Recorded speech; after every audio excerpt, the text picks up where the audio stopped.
जय श्री कृष्णा, राधे राधे। दोस्तों, आज हम आपको इस वीडियो में करवा चौथ की व्रत कथा सुनाएंगे, तो आप इस वीडियो को पूरा देखिए और वीडियो को लाइक शेयर कीजिए। चलिए शुरू करते हैं। एक राजा रानी थे, उनके 7 बेटा बहू थे और एक पुत्री थी जिसका नाम विरंदी था। यह अपने भाइयों से अत्यंत प्यारी बहन थी। कार्तिक कृष्ण पक्ष की चौथ यानी करवा चौथ आई सो विरंदी ने उस दिन व्रत रखा। भाई बिना बहन के भोजन नहीं करते थे। भाइयों ने अपनी माँ से कहा, माँ हमें भोजन परोसो और साथ में बहन और भी भोजन परोसो।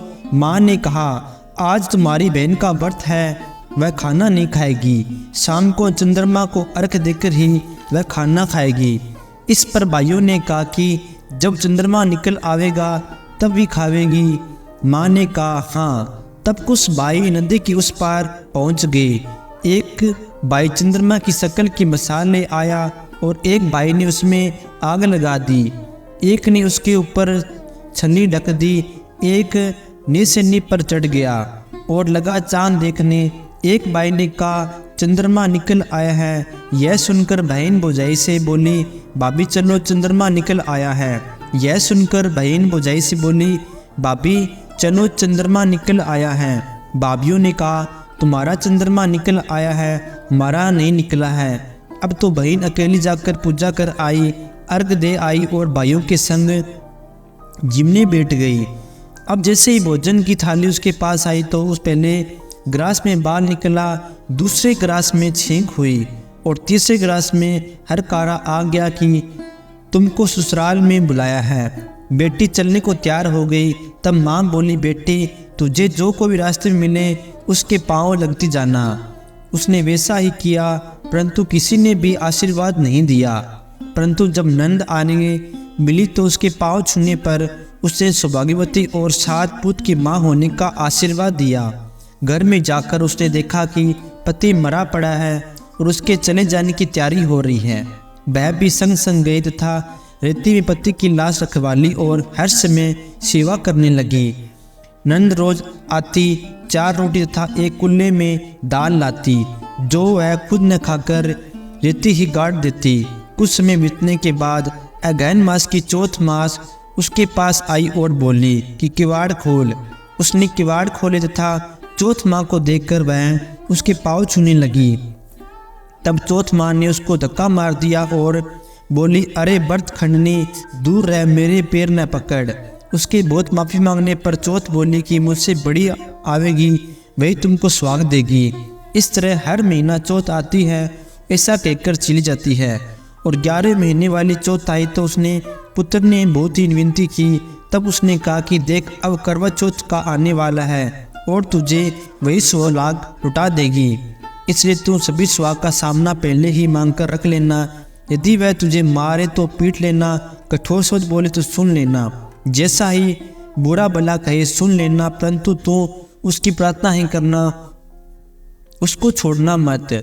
जब वह तुझे सुहाग की सामना मांगे तो एक एक करके देती जाना, बस वह तुझे तेरा सुहाग लुटा जाएगी। जब कार्तिक मास कृष्ण पक्ष की करवा चौथ आई तो उसने बताए अनुसार वैसा ही किया। अब तो चौथ माँ ने प्रसन्न होकर उसके पति पर अपनी कन्नी उंगली छीनकर छिंटा लगाया। छिंटा लगाते ही उसका पति जीवित हो गया और उसकी झोपड़ी को महल में बदल दिया। अब तो वे दोनों महल में बैठे हुए सारे फांसे ले रहे थे। यह पता चल लगते ही सुहागिन स्त्रियां करवे ले आई और उसके पास आने लगी। जब नंद आई तो यह सब देखकर उससे आश्चर्य करने लगी। सोचने लगी कि मेरी बावज की झोंपड़ी कहाँ चली गई। पता करने पर मालूम हुआ कि यह वही झोंपड़ी है जिसकी जगह पर महल बन गया है। यह सभी बेबू और चौथ परमेश्वरी का है। अब तो ननंद बहुत प्रसन्न हुई। इतने में भौजाई ऊपर से ही उतरकर अपने नंद के पास आई और पैर छूने लगी। दोनों मिलकर बहुत प्रसन्न हुए। यह समाचार सुनकर राजा रानी बहुत खुश हुए और उसको अपने साथ लिवा लियाए, नगर में ढिंढोरा पिटवा दिया। प्रत्येक सुहागिन स्त्री 12 चौथ का व्रत अवश्य करें। यदि 12 न बने तो 4 का करें। यदि 4 भी न बने तो 2 चौथ, करवा और संकट चौथ का व्रत अवश्य करें। हे चौथ माता, जैसा बेव तेने बेटी को दिया वैसे सबको देना। और कहते सुनते ओंकारा भरते हुए चौथ माता की दया सभी पर बनी रहे। चलिए अब चलते हैं गणेश जी विनायक जी की कहानी सुनते हैं। इसके साथ ये कहानी अवश्य सुननी चाहिए, इसे ये व्रत पूर्ण माना जाता है और कहानी संपन्न होती है। एक अंधी बुढ़िया थी, उसके एक बेटा और बहू थे। बुढ़िया बहुत गरीब थी, वह हमेशा गणेश जी की पूजा किया करती थी। एक दिन प्रसन्न होकर गणेश जी बुढ़िया से बोली कि बुढ़िया माँ, तू जो चाहे वह वर मांग ले। बुढ़िया बोली, मुझसे तो वह वर मांगना नहीं आता, कैसे और क्या वर मांगो। तब गणेश जी बोले, तू अपने मन में विचार करके कल आकर मांग लीजो। तब बुढ़िया खुशी खुशी अपने घर आई और बेटा से कहने लगी, आज गणेश जी मुझे कह रहे हैं कि तू जो चाहे सो वर मांग ले, सो बता मैं क्या मांगू। बेटा ने कहा, धन मांग ले। फिर बहू से पूछा कि बहू से क्या, नाती मांग लो। तब बुढ़िया ने सोचा कि ये दोनों अपने अपने मतलब की चीज़ें मांग रहे हैं। तब बुढ़िया ने पड़ोसियों से पूछा, तो पड़ोसियों ने बुढ़िया से कहा कि थोड़े दिन जीवेंगी, क्यों धन मांगे, क्यों नाते मांगे। तू तो अपने दीदा गावड़ा मांग ले, जिससे तेरी जिंदगी का आराम कट हो जाए।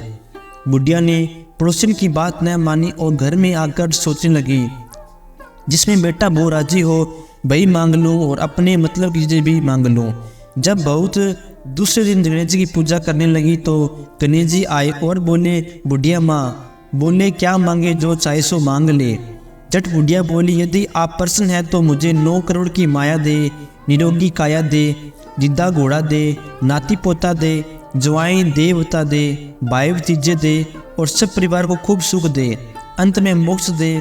तब गणेश जी बोले, बुढ़िया माँ तूने तो हमें बहुत ठग लिया, खैर जो तूने मांगा है वह सब तुझे मिलेगा। यह कहकर गणेश जी अंतर्ध्यान हो गए और बुढ़िया माँ को मांगे अनुसार सब कुछ मिल गया।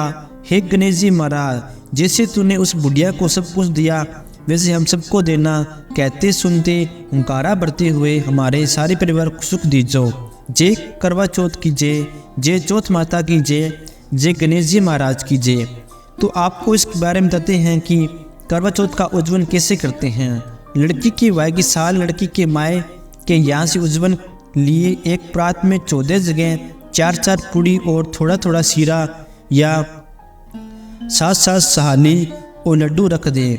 उसके ऊपर एक साड़ी, ब्लाउज, एक सुहाग पिटारी, 18 बर्तन में एक जग या एक गंगा सागर चावल भरकर रखें। 18 चीनी की कड़वी और रुपये अनुसार रख दें। फिर उस प्रांत के चारों ओर वह लड़की के हाथ में जल रोली चावल लेकर उस सब पर सामान के ऊपर हाथ फेर कर अपनी सासू जी को पाएँ लगा कर दें। सीरा पूरी और उसके ऊपर दक्षिणा रखकर ब्राह्मणों को भोजन दें और बिंदी माथे पर लगाकर विदा करें। यह भी सासू जी को देना चाहिए। आज की व्रत कथा में आपको क्या सीखने को मिला कमेंट में ज़रूर बताइए। और कहानी को अगर आपने पूरा सुना है तो वीडियो को लाइक शेयर कीजिए और चैनल को सब्सक्राइब कीजिए। जय श्री कृष्णा, राधे राधे, जय चौथ माता की जय, जय श्री गणेश जी महाराज की जय।